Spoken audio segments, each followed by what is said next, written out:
Okay, I cannot wait to do this next song. Let's do it. This is the daughter with a wonderful So disposition. Now she's heard about this, paradise, this promised land. And so she's going to sing all about Salt Lake City. Or as she says it, Evans, please. Sal Tlay City. There you go.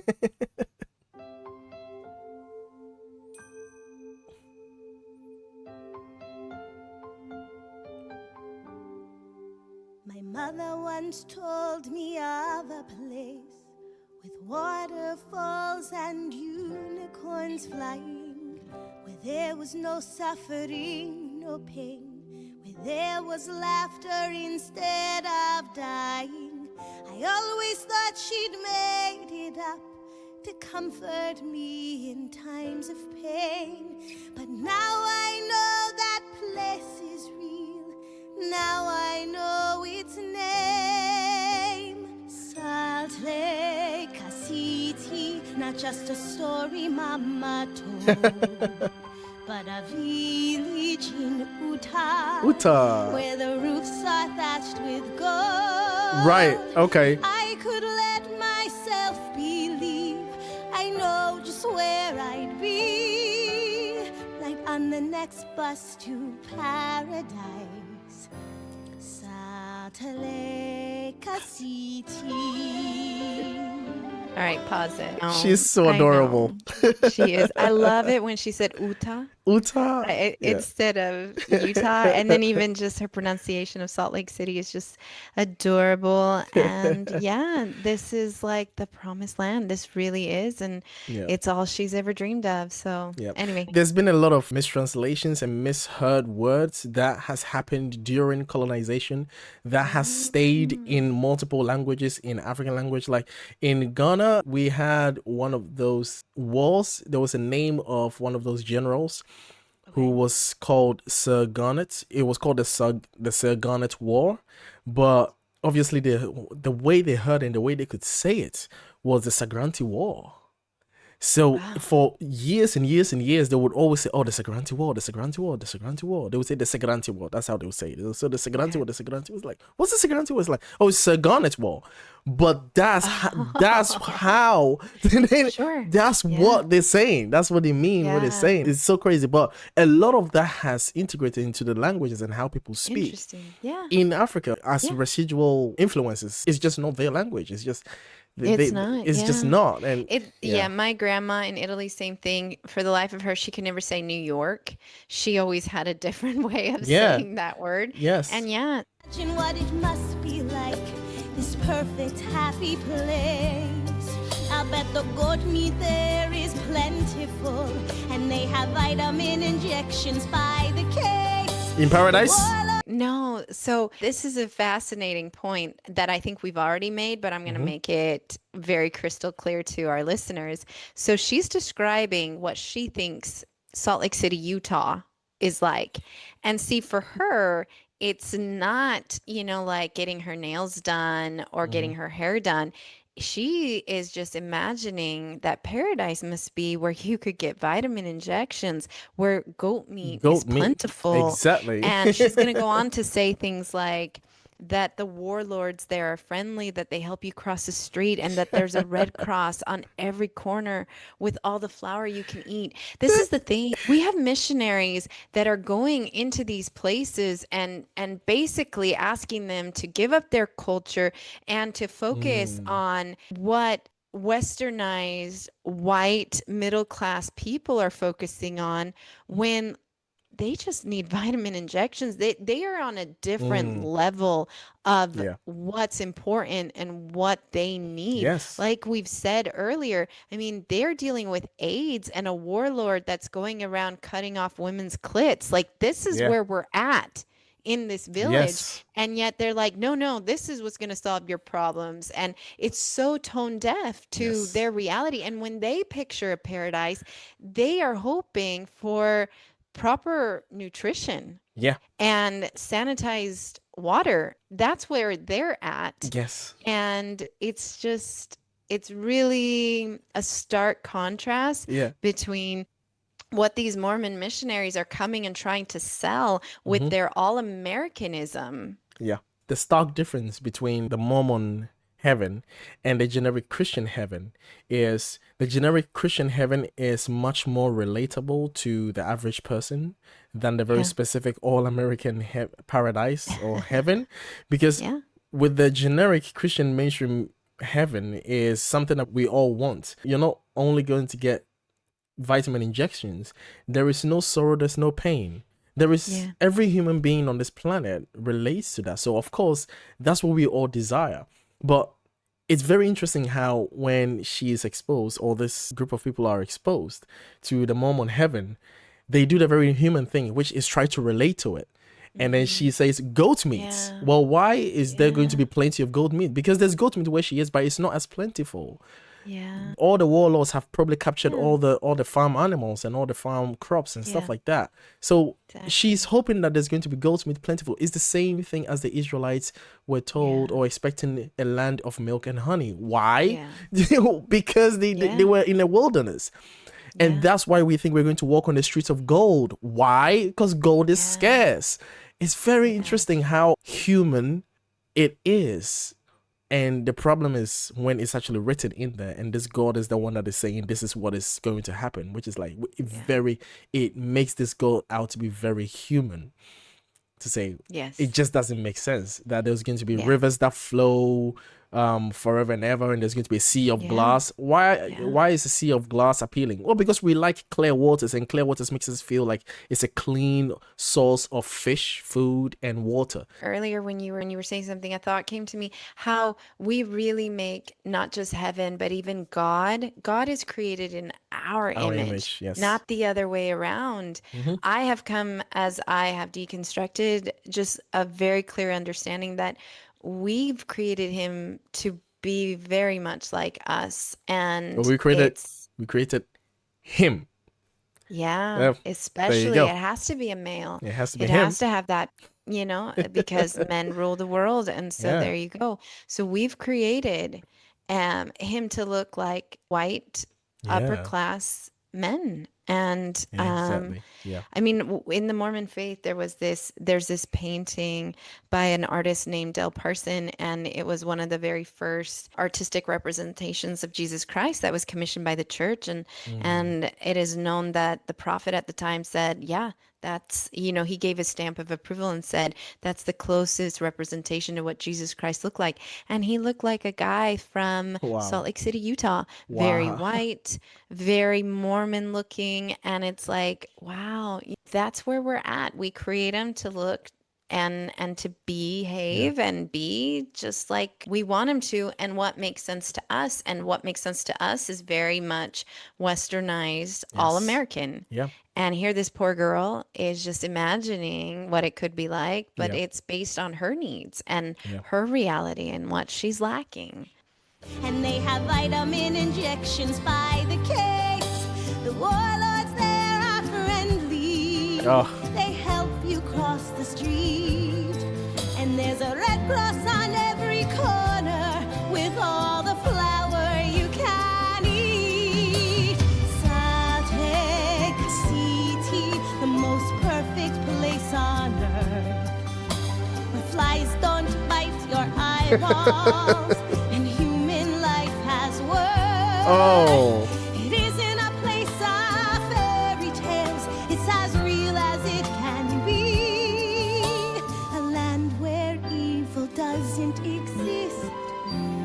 Sal Tlay, Siti. Okay, pause it. I love that she says it isn't a place of fairy tales when Yes. it can totally be argued that everything in the Book of Mormon is just a tale. Oh, It's man. just a tall tale. But I love flies don't bite your eyeballs, just like maggots in the scrotum. I mean, this is what these people are dealing with. And Oh, man. I love that they sprinkle in things like, and human life has worth, a Right. land where evil doesn't exist. I mean, Exactly. There is a part in, I think it's Revelations, that says that, oh, the lion will lie with the lamb, children will lie with the lions. This is coming from a perspective of people who deal with Yeah. children and their loved ones being taken away by lions and other predators, and And obviously, warlords and and warlords. Heaven is pretty much the place that's better than where you're at. yeah, That's all heaven is the yeah, wish to be in a place that's better than where you're at. That's why it only relates to the people that wrote it. That's why they couldn't relate to yeah, the heaven they presented. They had to reframe it to fit, and that's what yeah, she's doing. And obviously Elder exactly. Cunningham helps along quite well later on. And But I yeah, love this next part, so we'll just, how about we play it to the end and then we'll break no it down problem, after that no because this is problem. the best part. This is the best part. And I bet the people are open-minded and Oh, don't care who you've been. And all I hope is that when I find it, I'm able to fit in. Will I fit in? oh, Sal Tlay, Siti, a land of hope and joy. And if I want to get there, I just have to follow that white boy. You were right, Mama, you didn't lie. oh, The place is real, and I'm gonna oh, fly. oh, goosebumps. Whew. I'm on my way. Oh, Soon life won't be so shitty. Now salvation has a name. Sal Tlay,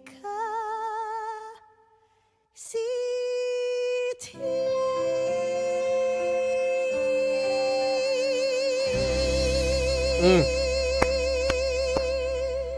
adorable, And unbelievably then good. That is, that oh, it's just okay. I gotta break it down, and oh, it just breaks my heart to be really. honest. Okay, and I'll bet the people are open-minded. Oh, That is just so hilarious because clearly the researchers of this musical, if you go to Utah, everybody pretty much looks the same. There's that is even been scary. I mean, there's been talk about how you can tell somebody's a Mormon. We all present very Mm, similarly. There's a wow. look about us, and with that comes no, they're not open-minded at all. I mean, they're very much like, hey, we have the truth. Like we've said, the hive mentality, Hmm. where everybody's on board with, what is right, what is wrong, very black and white thinking. And that is Salt Mm, Lake City. It is not a place wow. where it's very open-minded and they like to make sure people think that they're Mm, open-minded, of but course, that of is not course. what you will find. And then I love and don't care who you've been. Oh no, they are very judgmental people there. We are all very judgmental people there. And all I hope is that when I find it, I'll be able to fit in. Will I fit in? Mm, Okay, that tears me to pieces because mm. that was me. Oh wow. All I did, all I wanted to do was fit in with Mm, everybody, with all these cookie cutter Mormons, and I wow. just couldn't. And I'm here to say, Nabulungi, you are not going to fit in there. That place is one of the hardest places for you to assimilate. Wow. You are going to have such a hard time blending in, and unless you fit the mold, it's very hard to fit in Yeah. Salt Lake City in the Mormon culture, Yeah. the land of hope and joy. And if I want to get there, I just have to follow that white boy. Okay, so I'm gonna bring that to a different level. Do you know Mhm. how many young girls and sometimes even young boys in some situations meet these Mormon missionaries, fall in love, and follow Oh. them back to Utah? That is Oh. I've had multiple friends return from missions and they brought back a little French souvenir Okay. or a little Mexican, souvenir. Interesting. Yeah. So that's kind of a nod, but she's feeling the same thing. And so it's like, yeah, to upgrade status and to go to the promised land, I just got to follow that white boy. You were right, Mama. You didn't lie. This place is real and I'm gonna fly. I'm on my way. Soon life won't be so shitty. I mean, this is so Man. common, being promised Yes. something Mm. in the next life, not in the next Yeah, life, in the this next life. in Next this land. life, but Yeah. just cross the ocean and Yeah. you will have it. Yeah. It's never, This God, this Abrahamic God, God the Father, Yahweh, whatever you call him, Jehovah. What do you call him in Mormonism? Do you have a specific name? Heavenly Heavenly Father. Father. You don't have a Heavenly specific Father. name for him. Well, we use many of the ones like you can say Elohim, you El can Shaddai. say, Okay. yeah, all the different names, Adonai. but Okay. no, Not that one we Adonai. don't use. No, that's not in the nomenclature. What? How did I say that? The one that you don't use? Yeah.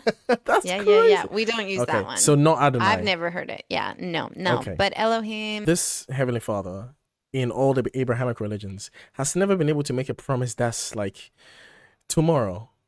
yeah. Is always, you know, this generation, next generation, the fourth Nope. generation, Yeah. there, not Hmm. quite there yet, there, kind of Yeah. there, like, don't Yeah. worry. No, what does he have against now? You know? Help us out. Help us out Because now, please. right, because even when Jesus says in the going to the New Testament now, the second trilogy, Yeah. so because we are talking about the third trilogy now, let's go to the second trilogy, the New Testament, and Jesus Christ says, truly I say unto you, some of you standing here now will not die until they see the Son of Man coming from the skies. Behold, I come quickly, he says again in Revelations. And it's like, okay, what does soon mean, and what does some of you standing here now mean? Hey, okay, for the first time, you've made a promise about like very soon kind of thing. Like, okay, all right, cool.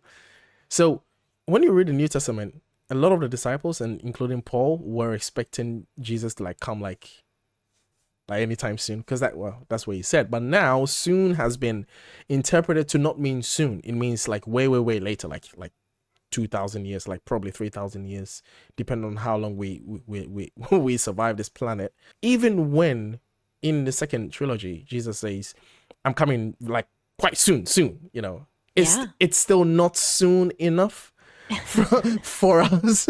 It's Yeah. always not now.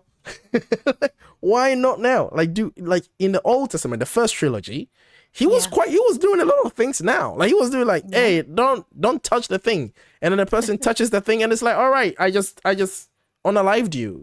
I just now, like, I'm not gonna wait. And then all of a sudden he has something against now. It's very interesting. Anyway, it's like the carrot and the stick. Just follow me, just follow right. me, and Yeah, don't fall. Karen. And if you fall, Yeah. you're the worst of the worst, right? You're not gonna get the Yeah. good one. It's just Right. so.